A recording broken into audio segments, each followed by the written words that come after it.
انطلق مهرجان ربيع نجران السياحي برعاية أمير منطقة نجران جلوي بن عبد العزيز بن مساعد وحضور وكيل الإمارة عبد الله بن دليم القحطاني، الذي تجول فور وصوله في المعرض المصاحب للمهرجان الذي تنوعت معروضاته بين الحرفيين والأسر المنتجة. وقد بدأ الحفل بالقرآن الكريم ثم كلمة لأمانة منطقة نجران. بعدها تحدث مدير عام هيئة السياحة والتراث الوطني صالح المريح عن مهرجان ربيع نجران السياحي، الذي يقدم مجموعة من الفعاليات والأنشطة والبرامج والمسابقات التي تلبي كافة احتياجات شرائح المجتمع المختلفة. بعد ذلك قدمت جمعية الثقافة والفنون زامل ترحيبي بمصاحبة فرقة الطبول.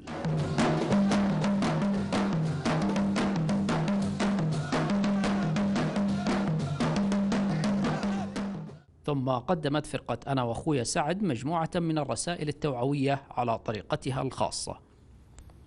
وفي ختام الاحتفال كرم وكيل إمارة منطقة نجران عبد الله بن دليم القحطاني القطاعات المشاركة والجهات الراعية للمهرجان. نحن نال في مركز الأمير مشعل المؤتمرات والمهرجانات. المهرجان ربيع نجران السياحي هذا اللي يرعاه ويشرفه سمو أمير المنطقة الأمير جلوي بن عبد العزيز بن مساعد رئيس مجلس التنمية السياحية. أتى هذا المهرجان بتوجيهه وبجهد متشارك حقيقة من جميع الجهات الحكومية. المهرجان هذا كما ترى تراثي سياحي يراعي جميع الجوانب الاجتماعية ويستهدف جميع شرائح المجتمع. هدفه التنمية السياحية الاقتصادية في هذا الوطن الغالي وهذه المنطقة الجميلة نجران لما تتميز به من مقومات سياحية وتراثية منافسة على مستوى هذه البلاد الغالية. أخي عبد الله، حدثنا عن بعض الفعاليات التي تقدم على هامش هذا المهرجان. لدينا أخوي عبد الله الحرف والصناعات التقليدية، ولدينا أيضا بعض البرامج المجتمعية للأسرة وللطفل، ولدينا أيضا بعض البرامج الترفيهية التي تراعي جميع شرائح المجتمع. وأيضا أخي عبد الله أريد أن أنوه بأن هذا المهرجان أتى بدعم من الهيئة العامة للسياحة والآثار التي تتواءم مع خطط وتنمية مجلس التنمية السياحية التي بإذن الله تهدف جميعا إلى تنمية نجران سياحيا وتراثيا. أنا أشكر صاحب السمو الأمير جلوي بن عبد العزيز بن مساعد على ما يقدمه من مجهودات في سبيل خدمة منطقة نجران وأهاليها، فشكرا له. وأكرر شكري وتقديري لكل المسؤولين في المنطقة على ما يقدمونه من مجهودات يشكرون عليها. لا شك أن أمانة منطقة نجران هي إحدى الدوائر الحكومية والتي له دور بارز في المشاركة مع هيئة السياحة والآثار وبدعمها وتنظيمها.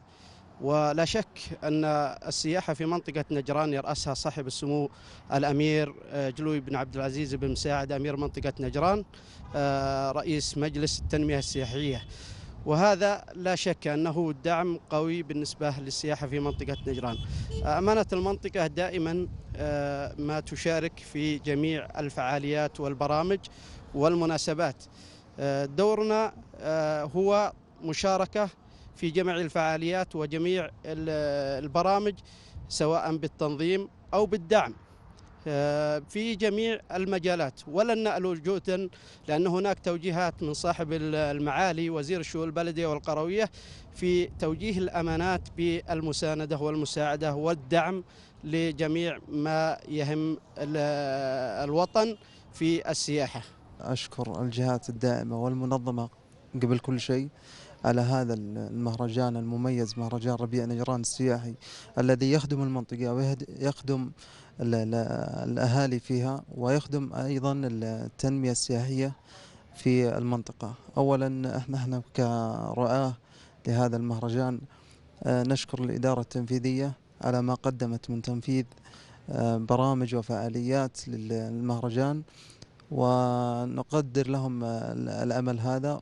ونشكر أقدم شكري وامتناني لسيدة خادم الحرمين الشريفين الملك سلمان بن عبد العزيز آل سعود وولي عهده الأمير محمد بن نايف وولي عهده الأمير محمد بن سلمان على هذه الجهود والمسخرة في خدمة الوطن والمواطن. احنا والله دائما نشارك في جميع المحافظات في هذا الوطن الغالي، ومشاركتنا جتنا دعوة في مهرجان ربيع نجران السياحي، وهي تخاطب الأطفال والكبير والصغير، يعني أنها تتكلم عن الفائدة والنصح لما ينفع المشاهد والمستمع من خلال المسرح. أعمالنا طبعا توعوية أمنية هادفة، ونتمنى أن يستفيد منها الجميع إن شاء الله. مهرجان ربيع نجران السياحي يعتبر في ظروف استثنائية من أروع المهرجانات اللي تمت في ظروف قياسية والحمد لله.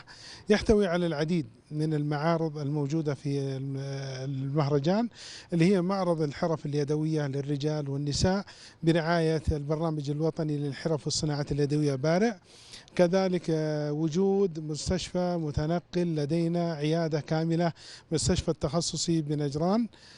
كذلك بنك الدم بالشؤون الصحية بمنطقة نجران ولله الحمد مشاركتهم كانت رائعة. عندنا أكثر من 35 أسرة منتجة برعاية الشؤون الاجتماعية في منطقة نجران، تواجدهم ولله الحمد بإذن الله. عندنا فعاليات كثيرة، منها الدورات التدريبية المتخصصة في شؤون الحرف اليدوية والأسر المنتجة وتطويرهم بإذن الله تعالى. عندنا دورات متخصصة في الفنون التشكيلية برعاية جمعية الثقافة والفنون بمنطقة نجران، وكذلك في التصوير يقوم عليه نخبة من أمهر وأفضل المصورين على مستوى العالم بمنطقة نجران ولله الحمد، من أعضاء الجمعية الثقافة والفنون بمنطقة نجران. كذلك عندنا كثير من المسابقات مثل مسابقات الشواء للأسر والعوائل. عندنا مجلس ثقافي حيكون إن شاء الله خيمة متواجدة على طوال الأسبوع، بيت شعر موجود في الساحة. عندنا ألعاب للأطفال، عندنا مسابقات، عندنا تنوع كثير في النشاطات والبرامج بإذن الله على مدى 5 أيام ستكون فعالة ونشطة.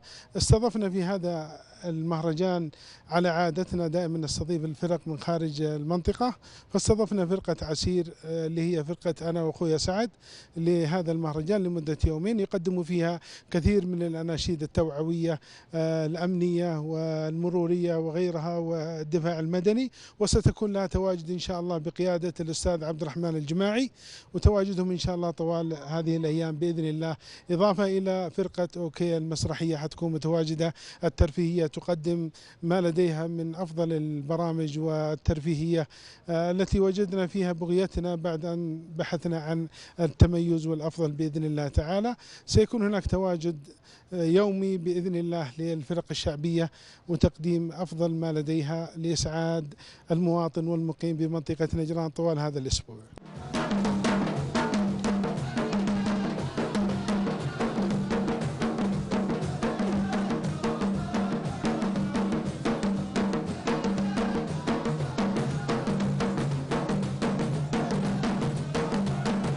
إلى هنا مشاهدينا الكرام وصلنا إلى نهاية هذا التقرير عن انطلاق فعاليات ربيع نجران السياحي. نلتقيكم في تقارير قادمة، إلى اللقاء.